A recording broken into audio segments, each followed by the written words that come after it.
Shalom. Assalamualaikum warahmatullahi wabarakatuh. Om Swastiastu, Namo Buddhaya, salam kebajikan.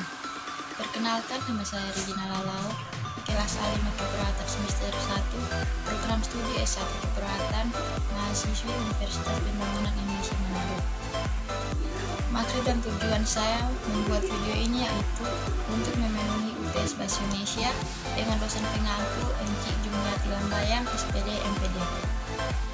Di video kali ini saya akan memaparkan 4 poin materi, yaitu yang pertama sejarah perkembangan bahasa Indonesia, yang kedua fungsi dan kedudukan bahasa Indonesia, yang ketiga ragam bahasa Indonesia, dan yang keempat kalimat efektif.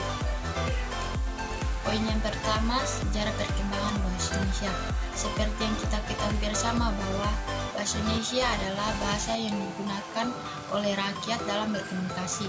Bahasa Indonesia menjadi identitas bangsa di tengah-tengah bangsa lain di dunia. Sebelum menjadi bahasa nasional, bahasa Indonesia dikenal sebagai bahasa Melayu. Sejak 28 Oktober 1928, bahasa Indonesia dipakai resmi oleh bangsa Indonesia sebagai bahasa nasional. Poin yang kedua, fungsi dan kedudukan bahasa Indonesia. Berikut fungsi bahasa Indonesia. Yang pertama, bahasa resmi kenegaraan, artinya seluruh kegiatan kenegaraan dan penyelenggaraan harus menggunakan bahasa Indonesia. Yang kedua, bahasa pengantar pendidikan. Di Indonesia, kegiatan belajar mengajar di sekolah dan di lingkungan perguruan tinggi menggunakan bahasa Indonesia sebagai pengantarnya. Yang ketiga, bahasa komunikasi tingkat nasional. Dalam hal ini, bahasa Indonesia berfungsi sebagai alat perhubungan dalam kepentingan perencanaan dan pembangunan nasional serta kepentingan pemerintah lainnya. Yang keempat, bahasa media massa. Penyampaian lewat media massa juga menggunakan bahasa Indonesia sebagai bahasa baku. Yang kelima, bahasa pengembangan dan pemanfaatan ilmu pengetahuan dan teknologi. Selain itu, bahasa Indonesia juga berfungsi sebagai bahasa resmi pembangunan kebudayaan.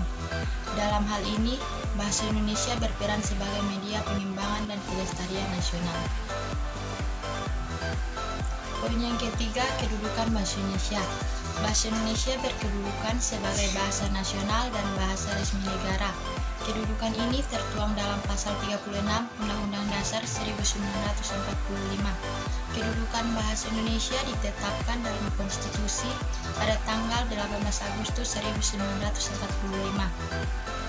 Dalam kedudukannya sebagai bahasa nasional, bahasa Indonesia berfungsi sebagai lambang kebanggaan nasional, lambang identitas nasional, sarana pemersatu suku, bangsa, dan alat komunikasi antar budaya daerah. Kedudukan artinya sebagai status relatif bahasa sebagai sistem lambang nilai budaya yang dirumuskan atas dasar nilai sosial bahasa yang bersangkutan. Sedangkan fungsi adalah nilai pemakaian bahasa yang dirumuskan sebagai tugas pemakaian bahasa itu dalam kedudukan yang diberikan kepadanya. Bahasa Indonesia memiliki kedudukan sebagai bahasa nasional dan bahasa negara.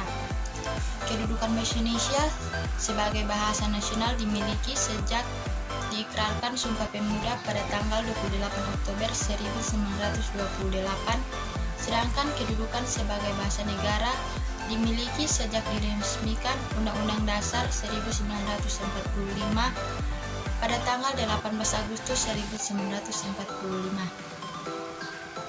Dalam Undang-Undang Dasar 1945 pasal 36 tercantum bahasa negara ialah bahasa Indonesia.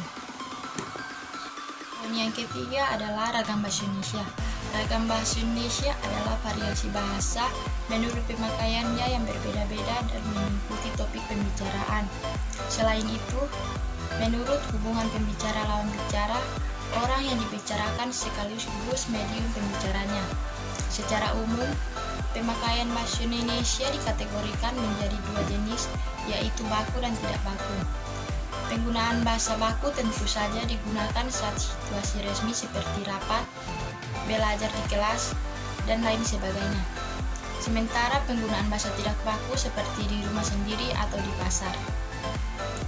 Pengkategorian ragam bahasa Indonesia ini dapat diwakili dari tinjauan media atau sarananya yang mana meliputi ragam bahasa lisan dan tulis.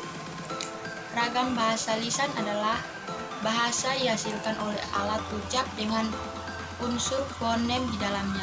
Sementara ragam bahasa Indonesia tulisan dihasilkan dengan tulisan atau rangkaian huruf sebagai komponennya.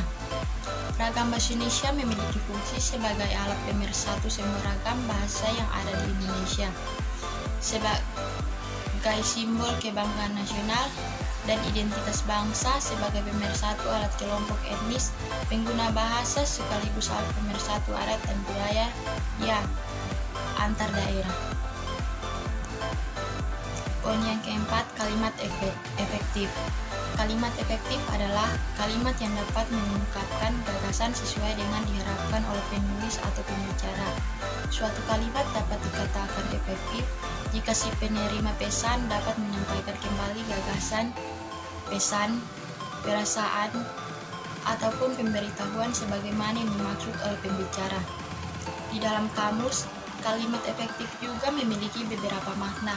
Salah satu di antaranya bermakna membawa pengaruh. Artinya, kalimat efektif juga dapat dimaknai sebagai kalimat yang membawa pengaruh, terutama berupa kemudahan bagi pembaca atau pendengar untuk memahami informasi yang disampaikan oleh pemberi pesan. Jenis kalimat ini terdiri dari subjek, predikat, objek, dan keterangan.